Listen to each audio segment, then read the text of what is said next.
அனதி serial நெக்கான எபிசோடில் அம்மு வந்து விஜய் கிட்ட சொல்லுவாங்க, நீங்கள் என்னைக்குப்பா எங்கள் மிஸ்ஸை கல்யாணம் பண்ணிக்க போகிறீங்க அப்படின்னு சொல்லிட்டு. அதுக்கப்புறம் நம்ம அம்மா எப்படி இருப்பாங்க அப்படின்னு சொல்லி கேட்ட உடனே ஃபோனில் வந்து காவேரியோட ஃபோட்டோவை காட்டுறாங்க. அம்மாவும் மிஸ்ஸும் ஒரே மாதிரி தான்ப்பா இருக்காங்க அப்படின்னு சொன்ன உடனே மிஸ்ஸை கல்யாணம் பண்ணிக்கிட்டா ஓகேவா அப்படின்னு சொல்லி கேட்டோன்னே எனக்கு டபுள் ஓகேப்பா அப்படின்னு சொல்லி. இன்னொரு பக்கம் சாரதா வந்து காவேரியோட ஸ்கூலுக்கு வருவாங்க. போய் பிரின்ஸ்பலையும் பார்த்து அவங்கக்கிட்ட வந்து பேசிக்கிட்டு இருப்பாங்க.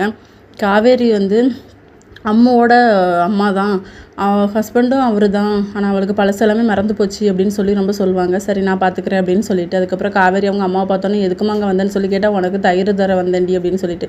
பிரின்ஸிபல் ரூம்லேருந்து எதுக்கு வர அப்படின்னு சொல்லி கேட்டால், இல்லை பெரியவங்களை போய் பார்க்கணும்ல அப்படின்னு சொல்லி சமாளிச்சுட்டு போயிடுவாங்க. அப்புறம் பிரின்ஸிபல் மேம் சொல்லுவாங்க, இனிமேல் அந்த குழந்தை வந்து உங்கள் பொறுப்பு நீங்கள் தான் பார்த்துக்கணும் அப்படின்னு சொல்லிட்டு. காவேரிக்கு வந்து ஷாக்காகவே இருக்கும். அதுக்கப்புறம் ஈவினிங் வந்து அம்மாவை கூட்டிகிட்டு போக விஜய் வருவார். நாங்கள் 2 பேர் ஷாப்பிங் போகிறோம் அப்படின்னு சொல்லி அம்மா வந்து சொல்லியிருப்பாளா நம்ம காவேரிக்கிட்ட. காவேரி வந்து நேராக தாத்தா கிட்ட போய் பேசுவாங்க. அவங்க ஒய்ஃப் இறந்துட்டாங்களா, அவங்க ஏன் இன்னொரு கல்யாணம் பண்ணக்கூடாது அப்படின்னு சொல்லிட்டு. அவன் பொண்டாட்டி நினப்பிலே அவன் இருக்காம்மா, அதனால தான் எந்த ஒரு ஆக்ஷனும் எடுக்காமல் இருக்கான் அப்படிங்கிற மாதிரி சொல்லிக்கிட்டு இருப்பாங்க தாத்தா. இதோட நெக்கான எபிசோட் முடியுது.